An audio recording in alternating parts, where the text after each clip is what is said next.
As the name of the session suggests, it's called Redefine Impossible. So it's essentially, it's about all things that we may consider impossible. And I was inspired to think about this in a bit more detail. And I think when we talk about the word impossible, what we are essentially talking about is an idea, a myth, a longing, or a fine blueprint in someone's mind. Often the early manifestations of greatness, but something that given our current level of perception and reality, we often consider utterly ridiculous and often impossible. What we're talking about is a rock which was once undifferentiated mineral matter waiting to crystallize. What we're talking about is the earth, which was once considered flat. We're talking about the light bulb which ignited what was once only dark, and we're talking about the road less traveled, where there was once no path. Today, with such great marketing campaigns on finding happiness, being a true leader, redesigning and rebooting one's life, we will use our time today to discuss the real meaning and application of these concepts. We will seek to redefine the impossible and understand the many facets of our own conditioning and our own mental states that makes so much seem impossible and often so little seem possible. My name is Avnika Gupta and I am your moderator for today. I'll start with a brief introduction of myself in third person. Avnika is an author published widely by the digital storytelling publications Berlin Art Parasites based in Germany and Thought Catalog based in New York, with a respective readership of 3 million each across geographies. Her work has been featured by the Terribly Tiny Tales and the Scribble Stories. Avnika was also shortlisted as the youngest independent journalist in 2017 to cover the Zee Jaipur Literature Festival. Her speaking engagements include the Education Tree, Commune, Slam Out Loud, the Airplane Poetry Movement, Youth for Peace International, among others. She was shortlisted to perform at India's first ever National Youth Poetry Slam in 2016, often considered the film fair of slam poetry. She has been a speaker and jury member for over 70 literary events across India, and was also featured as one of India's leading female slam poets by She the People TV, and was nominated by Reebok on their list of 50 fearless women for the Fit to Fight campaign. Now coming to our prestigious guest for today, author Vasudha Vikramadan is an entrepreneur, mentor, language consultant and mother of 2 among other things. Through her work, Vasudha looks to help guide and support her audience through life's adversities. Although she is currently a leadership mentor, she has staged numerous plays and has led various workshops. She always encourages originality, creativity and autonomous learning. She's bagged numerous awards in the field of women's empowerment and teaching English. Her book, Resign or Redesign, outlines 50 magical rules to transform your life and provides answers to various key questions, one of them being which bridges to cross and which bridges to burn.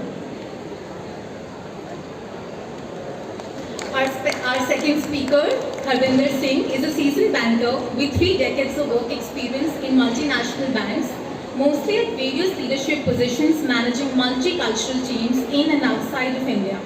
Throughout his leadership journey, he's helped many to become successful leaders by raising their leadership levels through coaching and mentoring. He has closely experienced the challenges that people face in leadership roles and has provided people with practical solutions to overcome those. His book, The Winning Leader, outlines 10 proven and tested leaders. The purpose of the book is to provide absolute clarity on what leadership is about by diffusing existing myths prevailing in this area and bring out the clear difference between a positional leader and a real winning leader. And last but not the least, Vibhor Kumar Singh is someone who had the fortune to grow up in the beautiful hill town of Nainital in the Indian Himalayas, where air was pure and the rains were heavy. The slow pace of life in this small town gave him enough time to observe life, people, and enjoy nature. He loves the simple things in life like chai, history, and Bollywood films. He has worked in financial services, hospitality and FMCG industry. Vibhor also runs a very interesting podcast called Catching Happiness with Vibhor, where he challenges the notion more is better and helps people find happiness by unclustering their lives. He has authored the book The Billionaire and the Monk, which is a simple story about finding happiness, an attempt to help people enjoy the gift of happiness and answer the key question, can one truly be happy? Thank you so much for being here.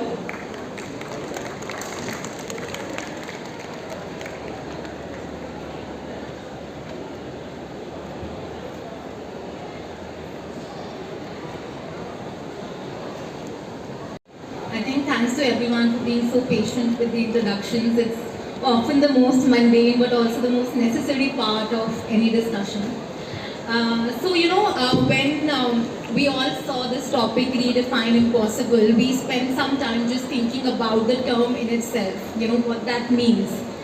And I think that's what I want to start our discussion with. So I really want to ask all of you that, what does this word mean to you? And I think the word impossible, it's very personal, but the understanding is often also very collective, because we are all riddled with this problem, especially in India, of what will people say or log kya kahenge. So I would love for you guys to shed light on what the word means for you. Good afternoon. Redefine impossible. So I'll start with what you just stated here, and it just caught my attention. You define, while you were talking what impossible is, of the other definitions, you also applied fantasy to it, blueprint to it. So I think fantasy caught my attention somehow the most, and I'll come to it in a moment. So let me start with redefining. Why do we at all need to redefine something? Redefining something, for me, it means that you are considering something again. Re means again. So you're considering something again. So if you are already defining something once again, it means it has lost, or it is losing its ground, or it is finding a new ground. It depends how we look at it. So for me, redefining is something. For me, it's a reconstruction. For me, it's building again. For me, it's saying bye-bye to what was or how it was. And when you say redefining impossible, so fantasy, like fantasy is something we think something's never gonna come true. It's something we hold very dear, because fantasy can be very sweet. Fantasy can be something wild. Fantasy, when we say fantasy, it's like truth and dare kind of thing. You're very authentic to yourself. That's what fantasy is. So when you say redefine impossible in terms of fantasy, it means even if it is wild, even if you have never imagined it, you can bring it on. For me, that is redefining impossible. Saying bye-bye to what was and bring it on. Being authentic is actually one of the biggest fantasies of today, because it's always a challenge, and especially with the Instagram generation. What are your thoughts on this, Harvinder? When you say impossible, for me it is I am possible. I am possible. So having said that, impossible may be something which is unattainable, unachievable. But if you break down that goal which is unattainable into sub-parts, smaller goals, and you try achieving one by one and celebrating those achievements, you will be able to achieve anything. Okay, it's about changing perspective. Okay, so for somebody it could be impossible. Okay, for somebody it will be very, very possible. It's how you perceive a thing, how you look at. For me, a glass may be half empty. Okay, for the other person, I'm looking at the same glass. If I'm looking at the same, I will say it is half full. It is how you look at things. So impossible means is it possible. And it's all about setting a goals. When you set up a goal, which is catchable really. So setting up easy goal is not achieving something. When you set up a goal, you set up something which is really really difficult. Okay, and sometimes you think it is impossible, but when you break down that unachievable, impossible goal into sub-parts, to smaller goals, you will be able to achieve those goals, for sure. That's my experience. Thank you. I think interestingly, Harvinder, even your book, The Winning Leader, because this concept is, very abstract. Like, especially like, I always feel like as a young person, it's always like, okay, be happy, then you have balance. So I think everything is just extremely abstract. It's in a void. So I think what the book does very well is that it, breaks it down in the form of an equation. Where it's like, okay, you want to be a leader, now here are these 10 things which you can try. They may work for you, they may not work for you. But it gives you an algorithm, an equation, a systemic, way of thinking more systematically. So yeah, I think that's something that the book does wonderfully. Vibhor, we would love to hear from you.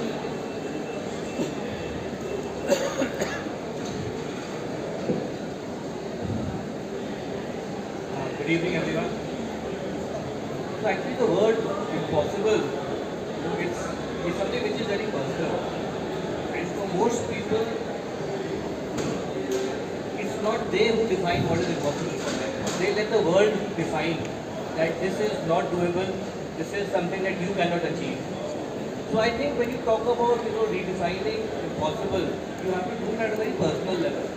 You have to do it from a perspective that because only you are the one who knows your strengths. You are the only one who knows your weaknesses. So don't let the world define what is possible, what is impossible for you. It is up to you to define that I can do it, how you do it.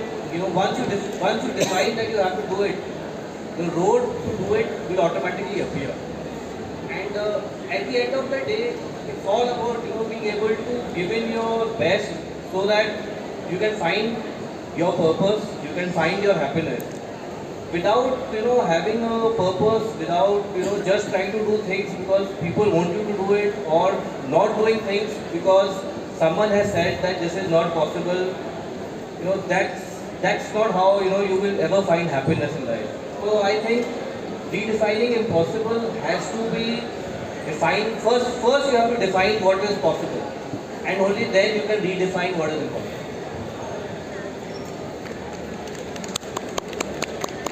Thanks for sharing that, Vibhor. And I think the premise for Vibhor's book in itself is something which is a very impossible premise. It's a story where a billionaire and a monk become friends, and they, apparently, start talking to each other. They share a couple of lessons with each other, and they're like, okay, let's see what can I, take away from this. Because I think apparently all of us, deal with that. Like, you need a little bit of passion, a little bit of money. So I think the book really takes you on that journey. The second, a question that I now have is basically I want to understand that there is this core problem and this core question that all of your books have, right? Like for Vasudha, the core question is like, how do you really segregate which problems are relevant and which, what is going to be a battle worth fighting versus what is just something where you're just trying to be, I guess, just rebellious for the sake of it, right?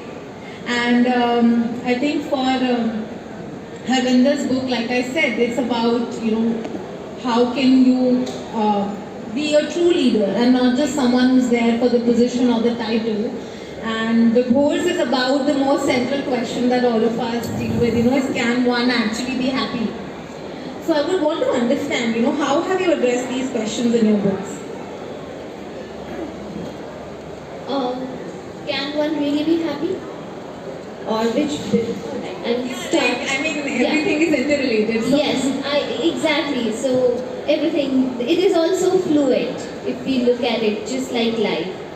So yeah. I primarily speak in Resign or Redesign about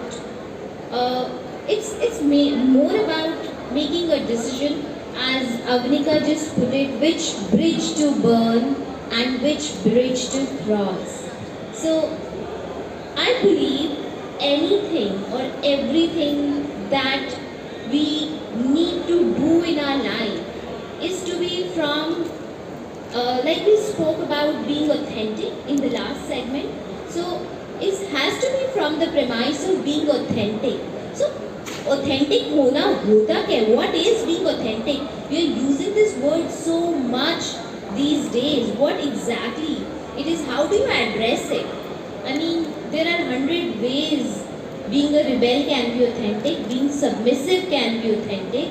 What exactly is being authentic?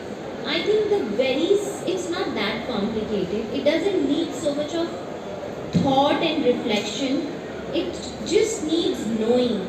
So just addressing one basic question, who am I think is gonna kind of solve every that thing for us. For me, it's very simple.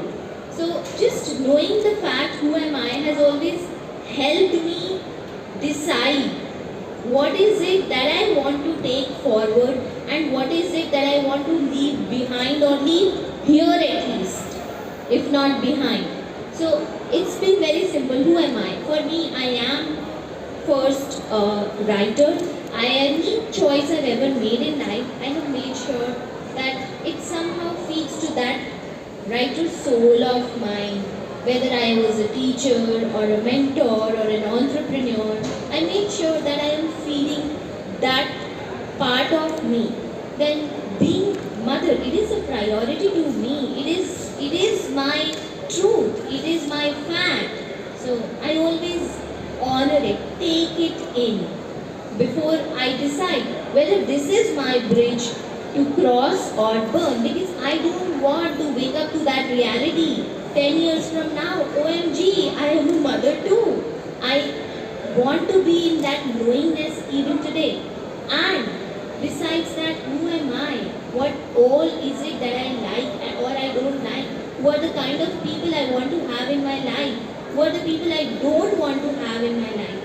Those are the things can be defined by who am I. I can always let go of people who are not my cup of tea.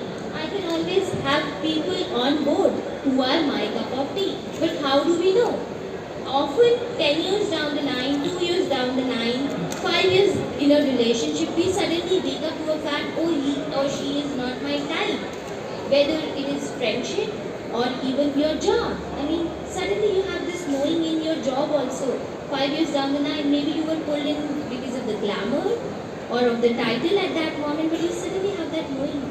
That's not who am I. I'm not happy. You thought you will be happy when you make that amount of money, but you're not happy. You thought you will be happy if you get hitched to this guy, but you're not happy. You know why?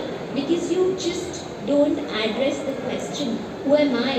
What is it that you really are looking for in life? So once we address every question in our life, every choice or decision in our life from the angle that is this me? Is this me? Do I have patience to deal with this? I mean, do I have heart to be with this every day? Do I want to show up to this person every day? So just authentically addressing that question will make sure that you are going forward in that sense of alignment without letting go of that fluidity. And I think when you're aligned, happiness or not being happy is, I think that questions also kind of goes off your life, because you are in your zen, you are in your best form. You are doing what you want to do. You are with people you want to be with. And that makes life worth living. Right, Vasudha. And I think it can be quite a nightmare to, wake up to the wrong person. Thanks for clarifying that. Harvinder, please tell us about how do you view this? Okay, so when we talk about leadership, leadership is not being taught in any university or in any college across the world. What we are teaching is how to manage people, which most of us define leadership getting things done from others. Is this leadership? No, it's not leadership. Leadership is about knowing your people, who they are, taking proper care of them, right? Like you take care of your sons and daughters at home. There's no rocket science to it. Same formula applies in businesses also. And trust me, if you really care for your people, people will care for you. People will care for your business. I'll tell you a story of a CEO who name is Bob Chapman. Okay, he's running a large manufacturing house in the name of Barry Ray Miller in the USA. And the USA industry, what happened, was hit with the crisis, huge crisis, recession during 2008 and 2009. And everybody, every large house, every company, every corporate was laying off their people to be surviving in the market. And they treated this is the only option to survive in such a big recession. And for Barry Ray Miller, 40% of their order got cancelled overnight. And there was no option but to survive by laying off people here also. The board of directors came out with the same decision that we need to urgently save $10 million in this particular year, okay, to be in the market, to be existing in the market, and that is the only way we have to lay off X number of people. And the proposal gone to the CEO, Bob Chapman, he outrightly rejected by saying, what he said? He said, I believe in heart counts. I don't believe in head counts. So what he said, why don't you come up with an innovative idea? Okay, why laying of people? I asked one question, he asked one question to every director. If same thing happened at your home, the same crisis happened at home, will you ask your sons and daughters to go? Will you stop them feeding? The answer was plain no. Then why here in the business? Why you want to lay off people? The problem is of the entire business, not of some people who you want to lay off. If anybody has to suffer, then all of us have to suffer. And what he came out of the alternate plan is that that's all of us will go for unpaid leave for 4 weeks. It will be scattered, okay, and everybody will go step by step. It will take 4 weeks unpaid leave, and we will be able to save much more than what you are targeting to save, which is $10 million. And what happened, they were able to save $20 million. Because not only because people went on unpaid leave, because the morale of the team went up. They worked overnight. They worked overtime, and they saved the business, saved the company. Today, that same company is a multi-million company, is a global giant, existing in more than 25 markets across the world. And today, as of now, they acquired more than 125 businesses and diversified into more than 20 markets.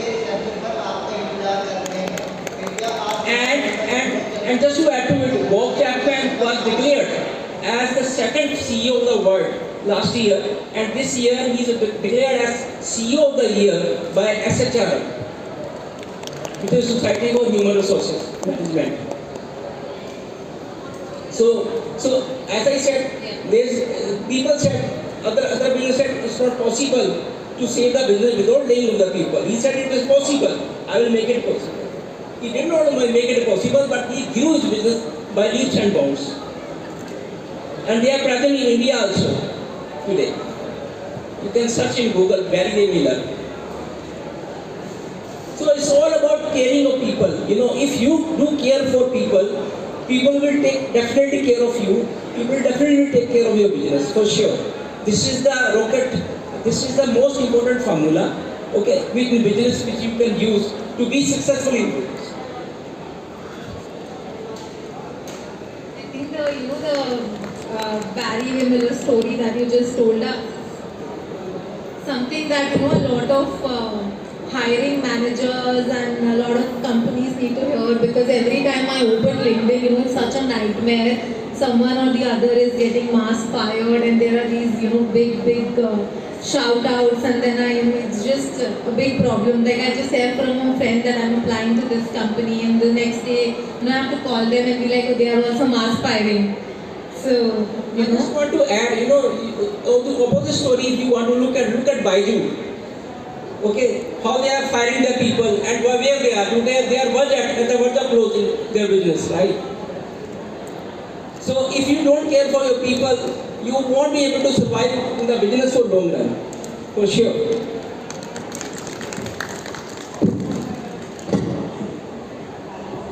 And before now coming to you with the most existential question, can one be happy? Can one truly be happy? You see, at the end of the day, anything that we discuss on this podium or anything that we discuss about, our day with our family. So anything that we discuss on this podium or anything that we discuss, at the end of the day with our family, it all boils down to this one very basic question: that are we happy? That's one question all of us ask ourselves at the end of the day, or at least that is something that we should be asking ourselves. Because everything that we do right from the morning, during whatever our working hours are, whatever our personal hours are actually focused simply on this one question. So everything is defined by, what is your understanding of happiness. Now, unfortunately, we have been marketed a format of happiness. We are told that, happiness is only when you wear branded clothes. Happiness is only when, you go out for shopping in particular places, or, when you go holiday in certain places. So this is, what I call marketed happiness. And we all have very easily surrendered to this. We all are willing to take this definition of, what the world is selling happiness to us. But actually happiness is a very simple thing. And the book, The Billionaire and the Monk. So a lot of people ask me, why these two contrasts have actually come together. But the truth is, the billionaire and the monk both exist with us. The billionaire is nothing but your mind. That tells you to be ambitious, it tells you to, compete, it tells you to, keep moving ahead. The monk is our heart. It tells you to take a pause, it tells you to think, it tells you to care. So actually the billionaire and the monk is between all of us, it's within us. It's just that we are not willing to accept it, and we are not willing to provide harmony to both of these in our lives. And that is the main problem why we don't find happiness. Because either we are okay that I have to achieve this, or you say that okay, this is very difficult, I rather do this. But at the end of the day, it's all about harmony. And it's actually Mahatma Gandhi who has defined happiness. That happiness is, when you are in harmony with the environment, with yourself, and with the world around you. So I think that is a very core concept of everything that we do, that happiness has to be defined by you, and it is very simple. So, I will only advise that, don't get sold to the ideas of, marketed happiness. It's not about, what the world tells you. Your happiness is something which is very personal. And the moment you realize it, you will realize that, you are happy today. You don't have to keep aspiring. You don't have to keep, conditioning your happiness. I will be happy when I have a car. I will be happy when I have a bigger car. I will be happy when I have a house. I will be happy when I have a bigger house. It's endless. So don't get into that race. Define your happiness, and I'm sure you will realize you are pretty close to it.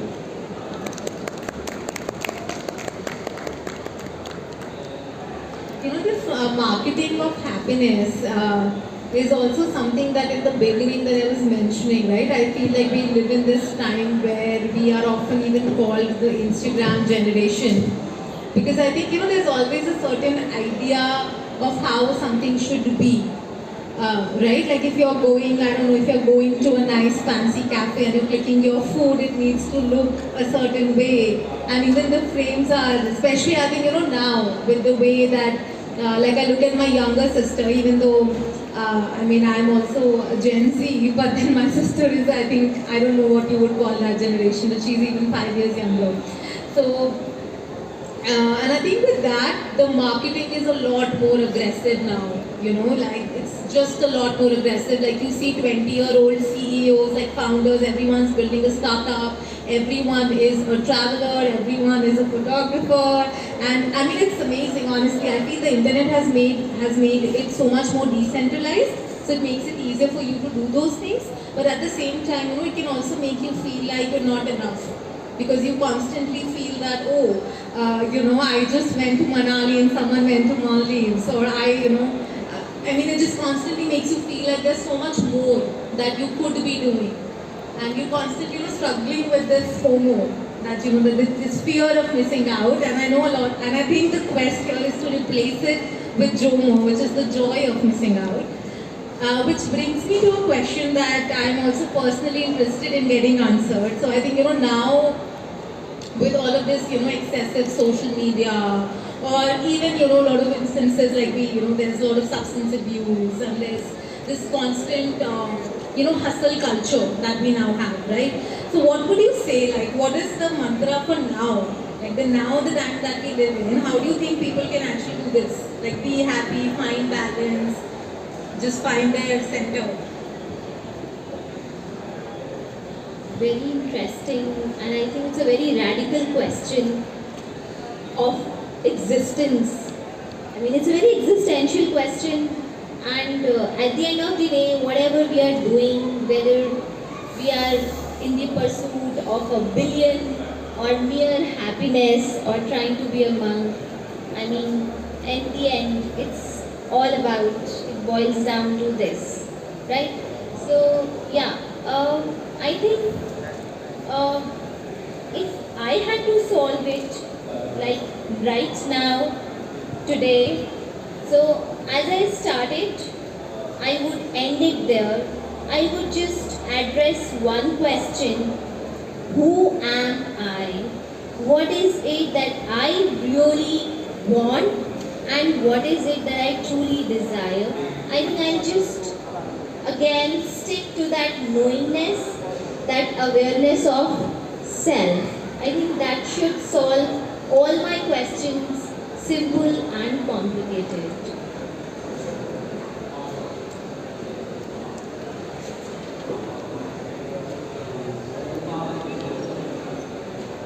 My question is that how do we actually apply, you know, be a good leader, be happy in the times that we now live in? So there are 3 stages of leadership. Okay. In fact, 4 stages. You know, first stage is when you get a position, you know, and you are empowered by a company or a corporate to lead X number of people, right? That you are a deputy manager, or you are a CEO, or you become managing director, and you have X number of people, you know, reporting into you. So that is the first position. When you become the positional leader, that is the true leadership. When we move to next stage, this stage is leadership building. Okay, this is very, very important stage. When you start building relationship with your people. Okay, how would you make relationship? Because someone who is not keen or interested in building relationship with the people won't be able to be a successful leader. It's the same way, like you have a relationship in your family. Same kind of relationship would you want to have in the business, right? And you know, in a good relationship, what happens? It's a basically relationship of reciprocation. You know, when I stand for you, you stand for me, right? It's a reciprocation. So this is building relationship. Once you build relationship, then you move to next stage. Then you start inspiring your people. Okay, and it's a very interesting stage. It happens when you start producing results yourself, okay, for the business, for the company you are working for, okay, and then people see, oh, this guy has done a wonderful job, okay, he's our leader. So they get inspired really, right? They really get inspired by your work. And then the last stage is influencing. When you start taking proper care of them, when you start taking interest in their development, in their career development, in their personal and professional development, then you start influencing people. So that is the last stage when you reach the pinnacle of leadership. So that is the stage which I call the winning leader. Thank you. Thanks, Harvinder. Vibhor, your thoughts? I think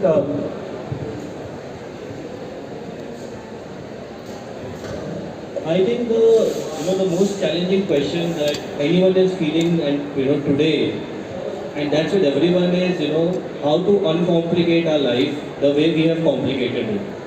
Because unfortunately most of the times we are responsible ourselves for complicating our life, and as a result of being unhappy. Whether it is trying to copy what others are doing through Instagram, or whether it is trying to follow others in fashion trends, we have to we are very willing to get ourselves in this complicated mess. So I think everyone should take a step back, visualize where they are going wrong, and make some difficult decisions, and say no and correct what how you've complicated things. So I think that's the thought I'd like to leave with, that you are responsible for complicating your life, and it's your responsibility to uncomplicate. Thank you.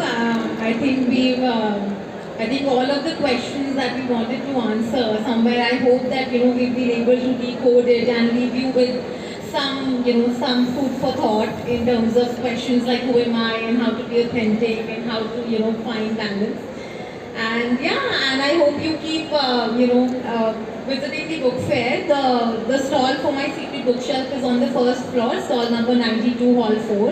And thank you so much for joining us today. The speakers will be available for an interaction afterwards if you like, and their books are also at the book fair at the stall number that I mentioned. Thank you so much.